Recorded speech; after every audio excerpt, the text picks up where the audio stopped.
Hello, everybody. I am going to go ahead and get started just a little bit early just to make sure everything gets up and running and all that kind of good stuff. So I know it's a couple minute and a half, 2 minutes before the official start time, but I just wanted to go on and get this up and going. And like most of my presentations, I usually give a moment to make sure people are, arriving and getting here basically.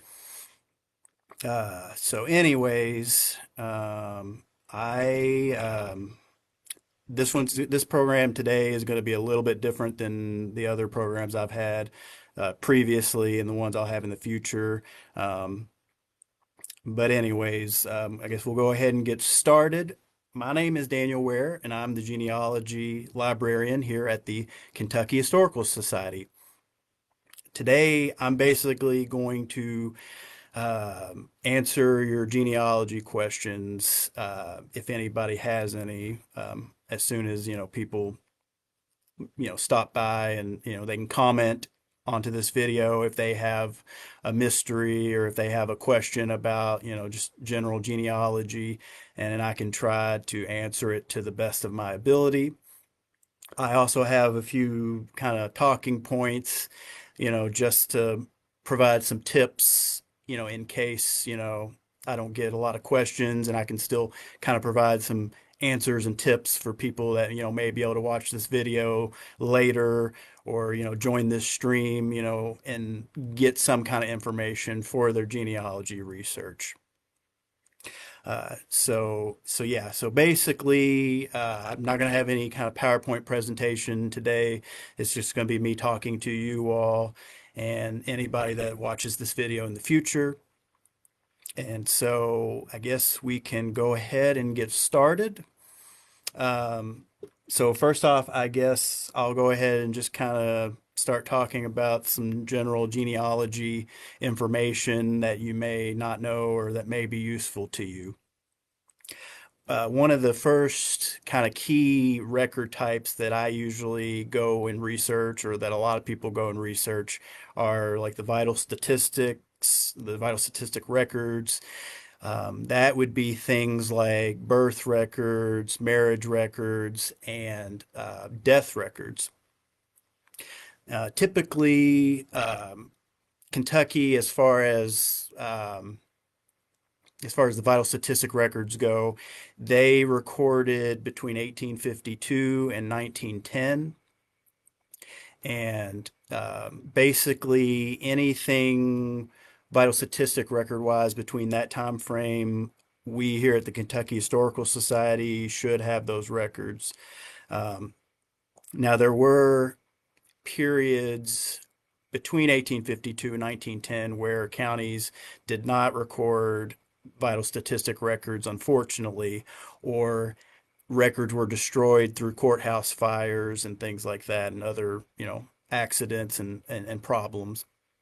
So it may be kind of patchy as far as, if you're looking for your great grandfather's birth record, and if he was born in 1856 and, um, I don't know, Woodford County, you know, depending on if records were recorded that year or if there were any issues or accidents or anything like that, there may or may not be a birth record for that year. So you may not be lucky and you may not be able to find one. Also, especially when it comes to birth records and death records, unfortunately, if they do fall outside of the time range that I'm talking about, like if they're before 1852, especially if they're pre 1852, there's a high chance that there's probably not going to be a birth record or a death record. I mean, there could be a small chance potentially that somebody, like a church or an institution or, even maybe a family, somebody recorded, a record such as this. But as far as like a main line, the state or the counties doing them officially, there's not going to really be anything.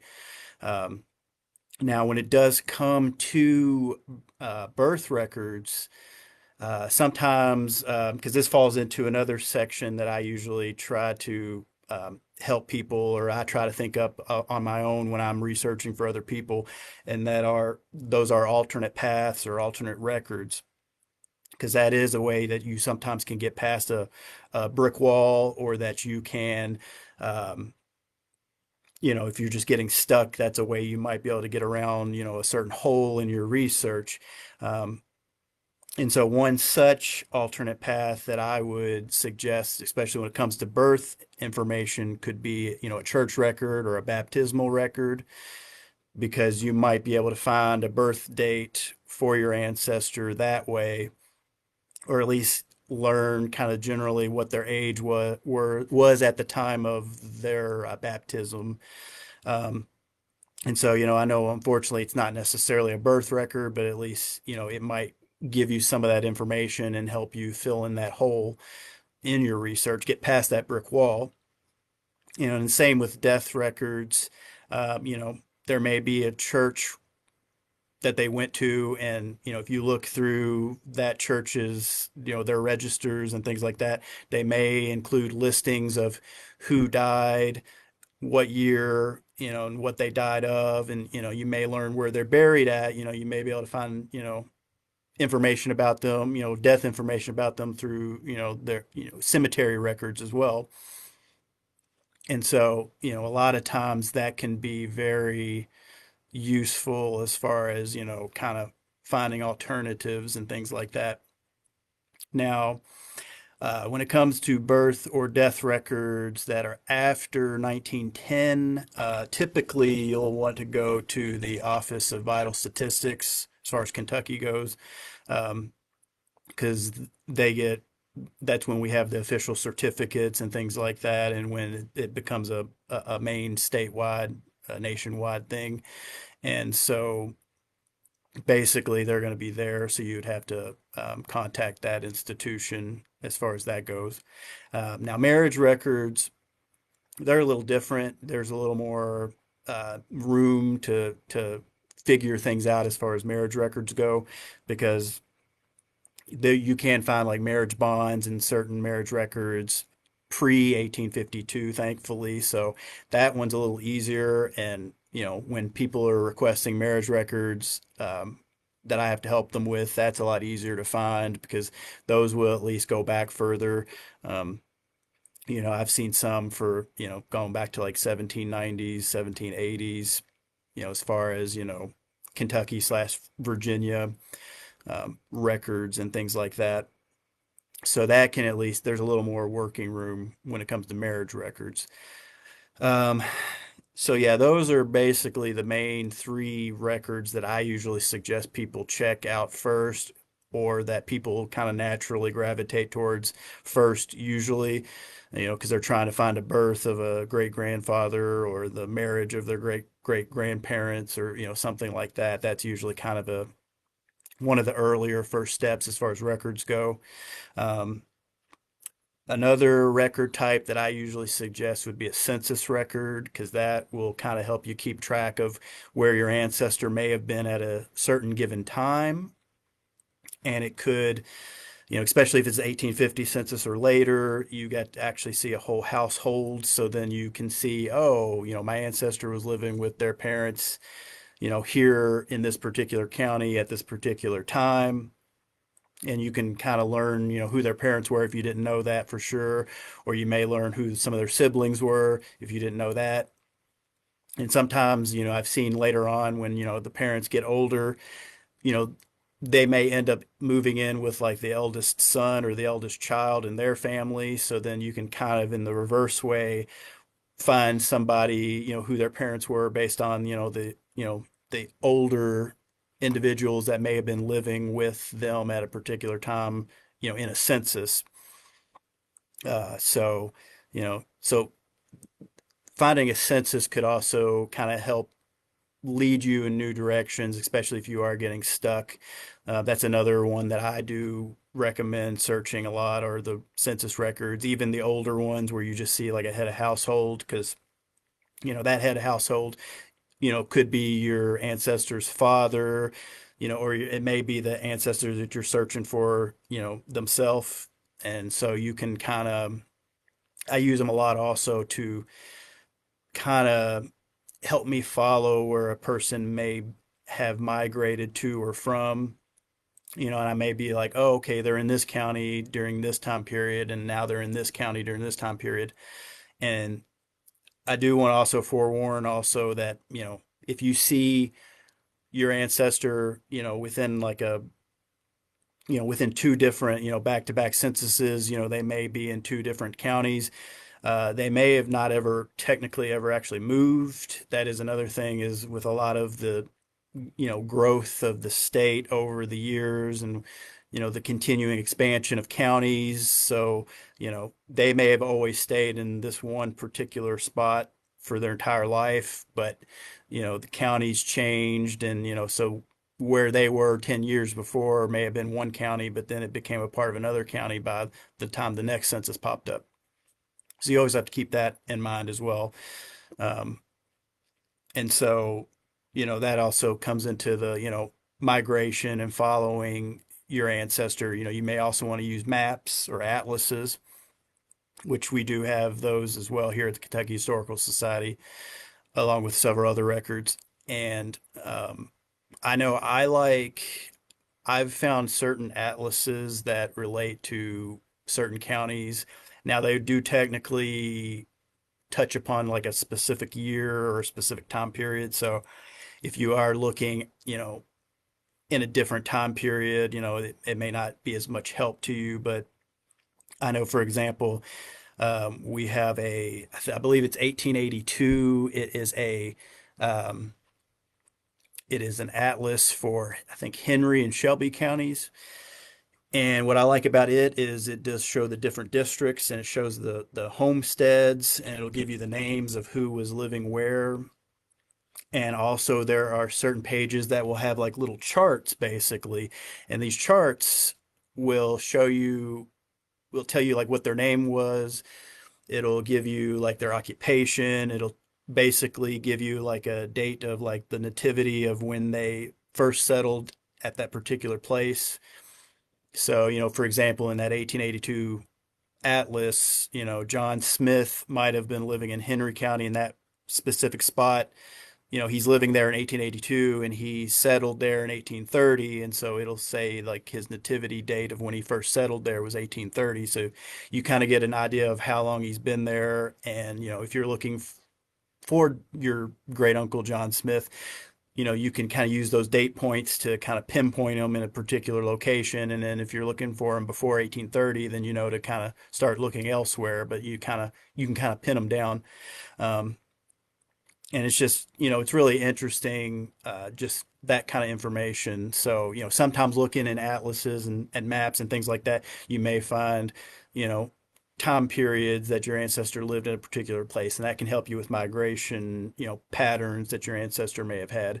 Because I know a lot of people will come up to me and, they'll have issues trying to follow their ancestor after a certain point. Um, and so, something like that, maybe a kind of an outside the box, resource that you could use. Um, and also, kind of sticking to the the census and maps and the migration and the, kind of keeping up with where your ancestor may have been living county wise. I kind of already touched upon this a little bit in a sense, but I want to also point out that a lot of times you want to check like parent counties and surrounding counties as well. A lot of times I'll have people that will, they're researching or I'm researching for somebody and I may, you know, they may have lived in, in this particular county all their life, but then I'm trying to look for records, birth records, marriage records, death records, land records, other kinds of records, and I may not be able to find them in that county during that particular time period that they should be there. Um, Sometimes, unfortunately, it may just be that they just didn't get recorded in those particular records for some odd reason. There may be circumstances. Um, but, also a lot of times what I do, and I would suggest you all do if you haven't done it, is check the surrounding counties. I go and I find a map and I kind of look at the counties that are surrounding the main county that I'm supposed to be researching because, sometimes I've seen where, a couple, they may have like went up north to get married, but then they still lived in like the county they were living in to the south. So sometimes, you may want to check surrounding counties for like marriage records and other things because they may have just happened to go over a little to the left, a little to the right, north or south to, get married or to, or something, or they may have moved at a certain point, and you didn't know that. And, finding these other records in these other counties can kind of help you kind of put pinpoints around the general area.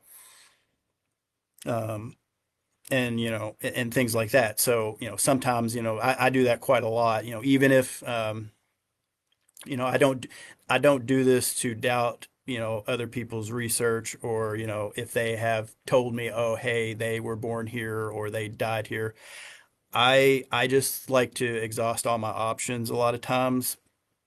So what I will do sometimes is, even if I've been told like so and so was born in this county or so and so died in this county, sometimes I will still check surrounding counties just to make sure, because I don't like to return to people that I'm doing research for empty-handed. I try not to. I try to give some suggestions at the very least, or be like, oh, hey, see, they were actually here, or they just for some reason, got married over here, for some reason. So a lot of times I do that a lot, especially if I'm kind of running into a wall myself, I'll check around and just kind of make sure, and I'll see what the parent county of the county I'm researching was as well, because, I have also had people tell me, oh, well, my great uncle was born on this date or in this year in this county, but then I look and I see when that county was founded, and it was technically founded after that particular person's birth year. So then I have to be like, okay, well, the parent county was this county, and then I can go and look and see, you know, and see if I can find the record there. So that's also another pathway to kind of help you if you are getting stuck and things like that. Um, yeah, so basically, a lot of times, there are a lot of brick walls. You will have holes. You can't figure out, where you're going as far as research goes. A lot of other I know I did a presentation a couple months ago about surname files, like which we do have here at the Kentucky Historical Society, and a lot of us other institutions, I assume as well do. Sometimes, if you are hitting a brick wall, a lot of times we'll suggest people check through surname files, because you may find, even if they're photocopies or if they're, information that's just kind of been put together and put in a folder, it may give you an idea to, oh, let me check for this other person, if it's a sibling, excuse me, or, if it's a marriage record, a marriage bond, you may see like there's a witness and the name of the person has the same last name as one of your ancestors. You may want to, write that person's name down and then research and look for that person, because they could kind of help you, maybe get around past that stuck spot that you're in, possibly, and then a lot of times, I do, strongly suggest, if you were able to, when you do find pieces of information in surname files or or, even just like family histories and things like that, I suggest, double checking with original records if you are able to, because something may have just gotten written down wrong or, recorded wrong, unfortunately. Even checking, things like ancestry and, family search. I've seen several times, I'll look at a record and there will be uh, somebody saw something, they may have seen a piece of information differently than what I saw. And so, they will transcribe it how they see it, and unfortunately, we're all human, we're all, people. So, sometimes, something might get transcribed wrong.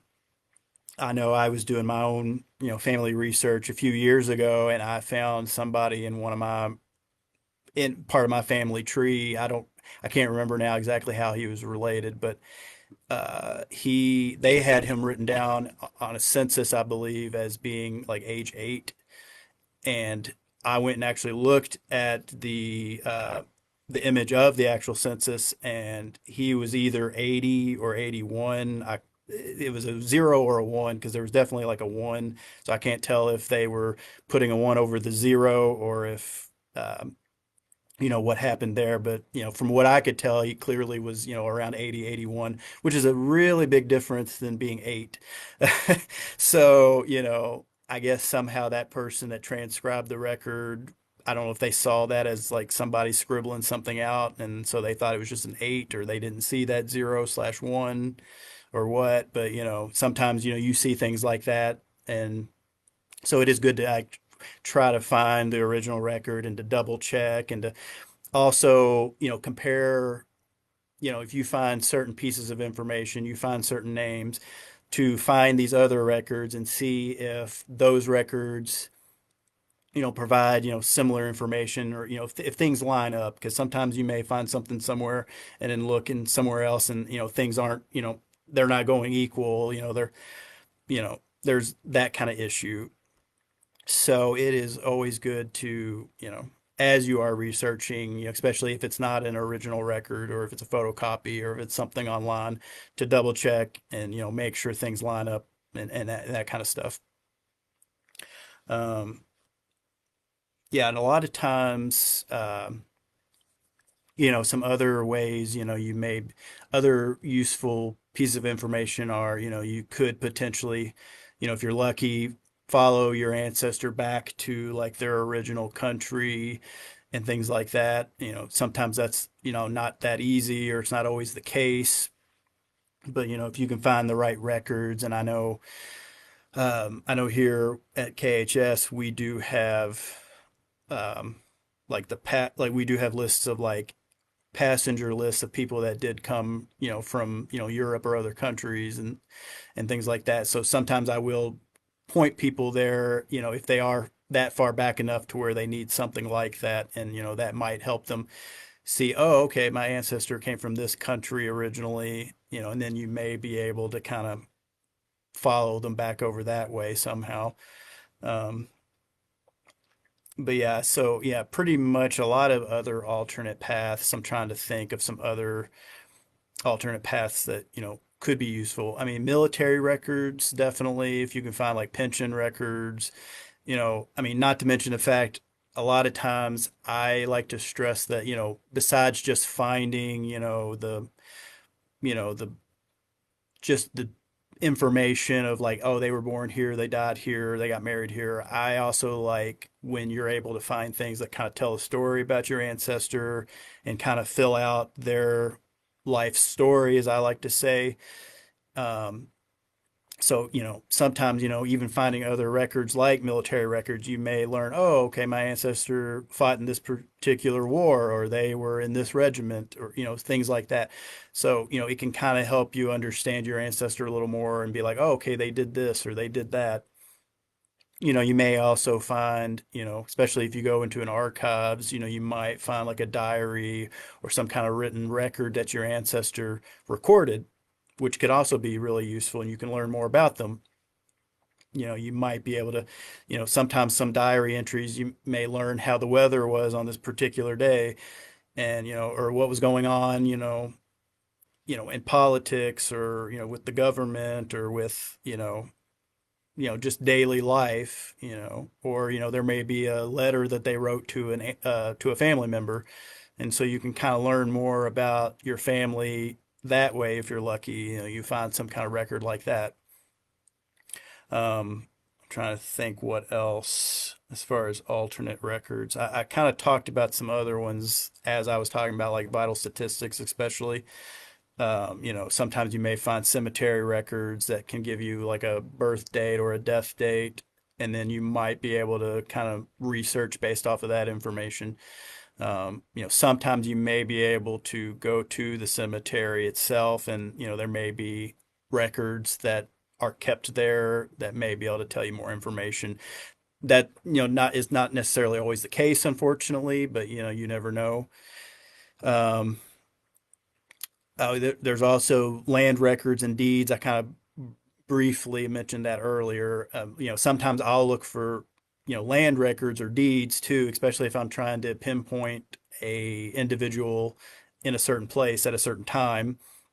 Because, you may be able to see like, oh, your great grandfather was selling off large tracts of land, around this particular time. And then, you may know that he then ended up, migrating out to, Missouri or something, so you kind of might be able to get a timetable of like, okay, this is when he was starting his big move with his family. He was selling off his land, or he was buying land because he was settling into this particular place. So, sometimes, you can find, that piece of information to kind of help where an ancestor may have been at any given time.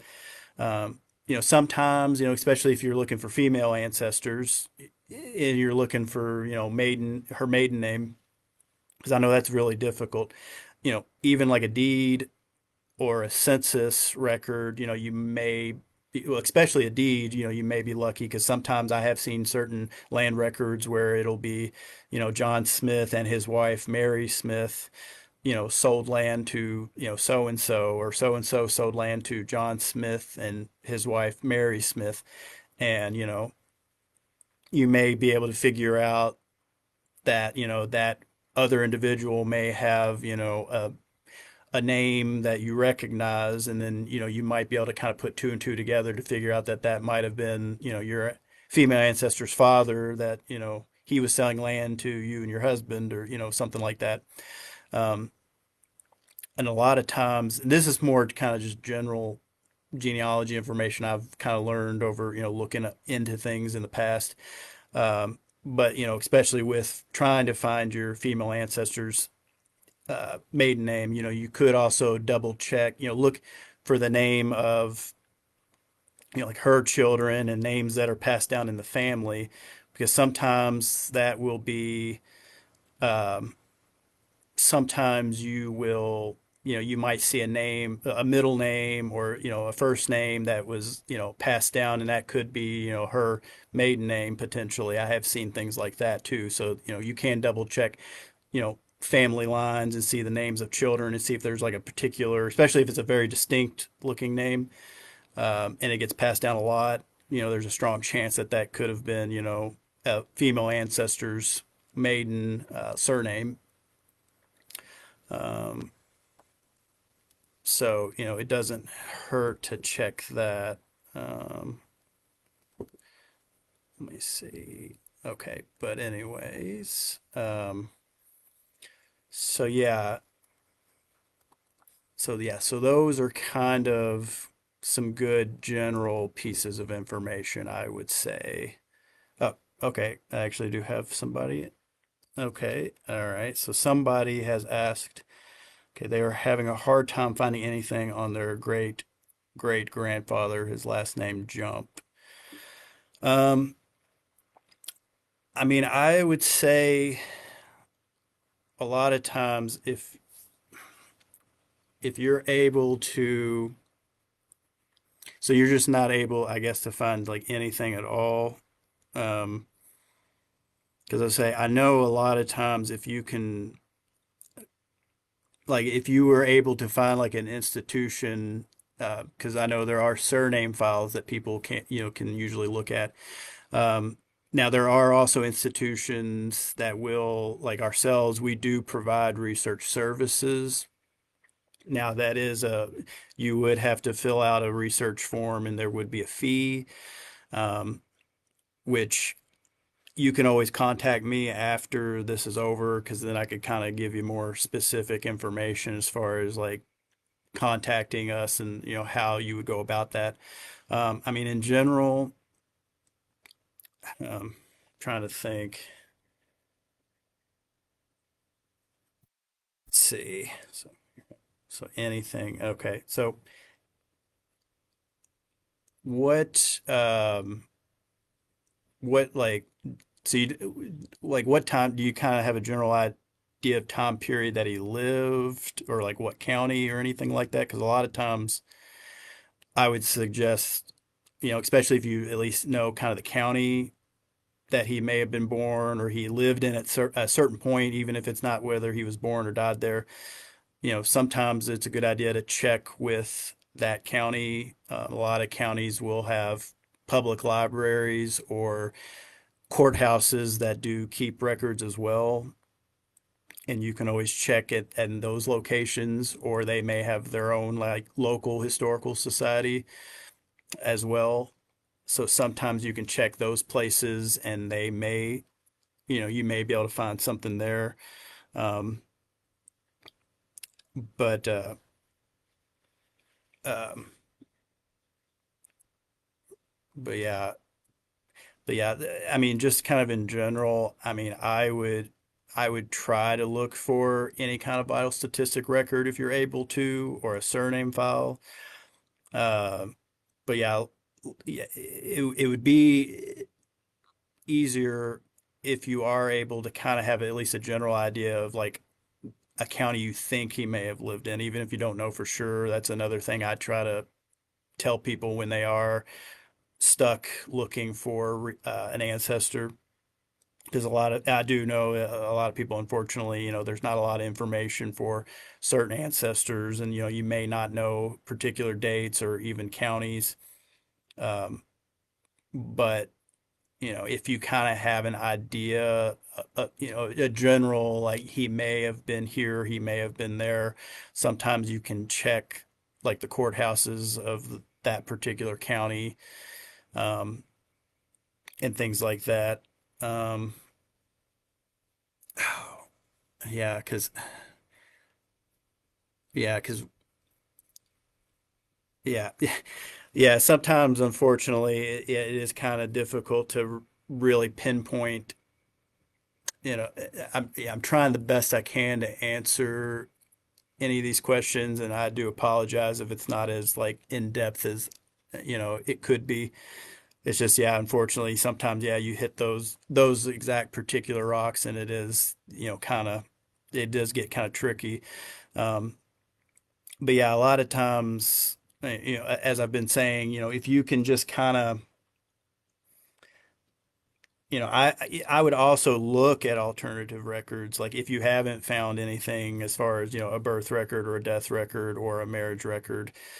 Sometimes, I would check for other records like tax records, if you kind of have an idea of, where they may have been living, you can check tax records for that county. That's another option. Um, I would also, actually, one thing I would suggest if you're able to, because one thing I do a lot as well is, especially if I am trying to like pinpoint where a, a particular person may have been, and I don't really have a lot going on as far as location wise or even time period, or have a general time period. Sometimes you can look at uh, census records, or there will sometimes also be like indexes to census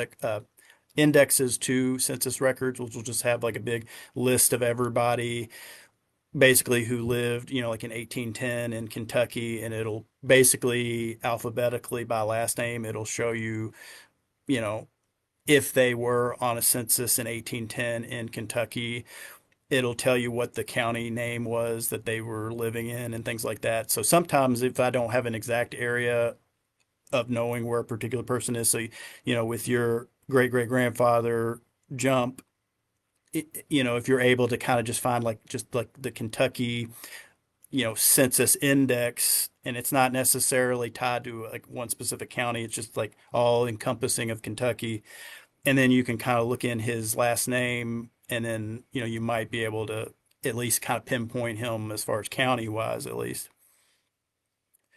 Okay. And then let's see, there's one looking for divorce records of my grandmother's parents, about 1924 in LaRue County. Corral says that the circuit court records have been sent to Frankfurt. Would I find them at the Kentucky Archives or another site? Um, I know, yeah, I'll be honest, the directions that I have seen as far as looking for divorce records, especially if it's after 1910 and it's before like 1958, I think it's kind of confusing to me, I'll be honest, because like normally vital statistic records, if they're 1911 and later, would normally be at the Office of Vital Statistics here in Frankfurt. However, they actually, the last time I checked, which it has been a little bit, but they had an actual like disclaimer with their marriage slash divorce records. And according to them, if it was before 1958 or before a specific date in 1958, but after 1910, supposedly they were supposed to be at the original courthouse that it took place. But I have also, like you were mentioning, I have talked with another individual that was the same problem that they were having, that the actual courthouse was telling them that they didn't have it. So it is very confusing. I would honestly, as far as, because I have seen divorce records in, yeah, in court records, like within court records, and I do know that the Kentucky Department for Libraries and Archives, yeah, the Kentucky Archives, like you point out, I honestly would suggest contacting them specifically about that, just because they do get they're the state repository as far as like the governmental records and like the main records and things like that. And they do have a lot of court records. So they, um, so they would probably be the best as far as like finding that. Um, yeah. Let's see. Let's see. Okay. So DNA says you are British and Irish. Okay. Um, I know we don't necessarily have a lot of stuff particularly about DNA. I know in like kind of our general, because we do in our library, we do have some like more general genealogy books and things like that. So we do have things that do touch upon that kind of stuff.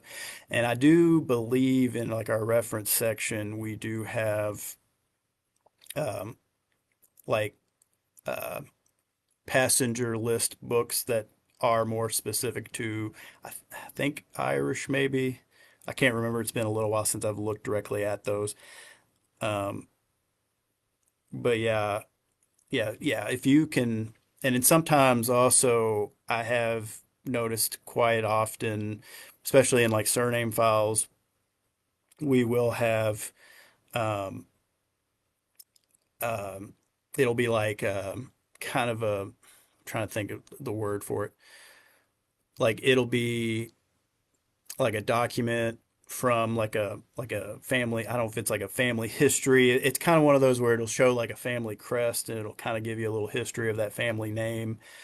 And like a lot of those will, they'll go back to like, this name comes from, somebody who lived in, who was from Wales, or was the progenitor of that family line, and then they eventually came over to America, or the family eventually did, and then they'd settle in Virginia and then Kentucky and things like that.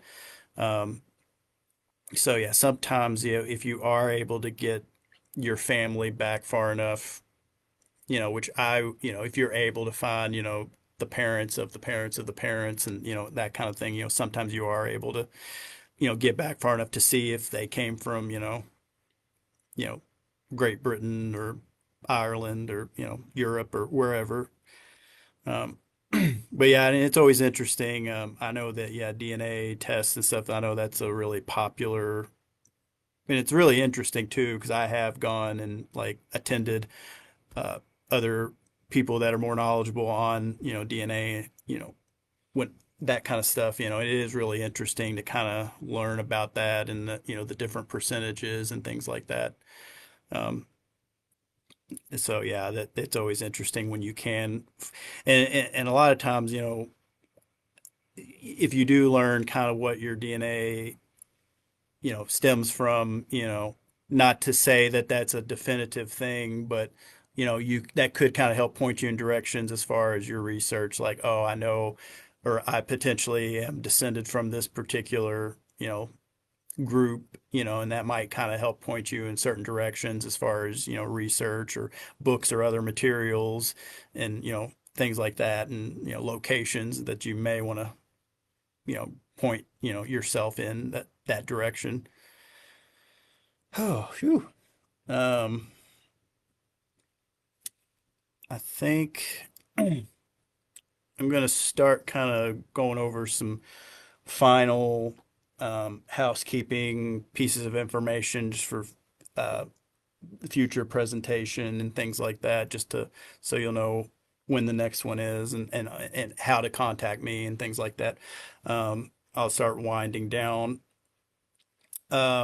So basically, this program is supposed to be the second Saturday of each month. Now next month's, actually I did have to end up moving it up a week, so it's going to be the first Saturday of May, which is May 3rd, because I did have some scheduling issues. So um, that way I can still do my May program and not have to, worry about, you know, doing, missing it, or, or anything like that. And I want to go ahead and stress that it will be May 3rd, so it'll be a little earlier. But we'll try to share, heads up on the Kentucky Ancestors Facebook page, just so people have a heads up. But yeah, so Saturday, May 3rd, that's going to be the next program. And that is going to be Adventures in Newspapers. Um, I'm going to try to kind of talk about, how you can use newspapers to help you, figure out, your genealogy research and things like that. And, um, and I know I use newspapers a lot when I'm researching for other people. So I'm going to try to kind of talk about that, and, how that can help you and things like that. Um, and so my contact information, if you do want to get in touch with me, my email, that's probably the best way, because it's a little easier, because everything can kind of be typed out and it's in text format, and I can visualize and see, like, if there's certain names of, whoever you're looking for, I know how it's spelled, and things like that. And I'll be honest, I have a harder time sometimes hearing over the phone a little bit. So sometimes if I see it in text format, it's easier for me to digest the information that you all are sending me when you all need help.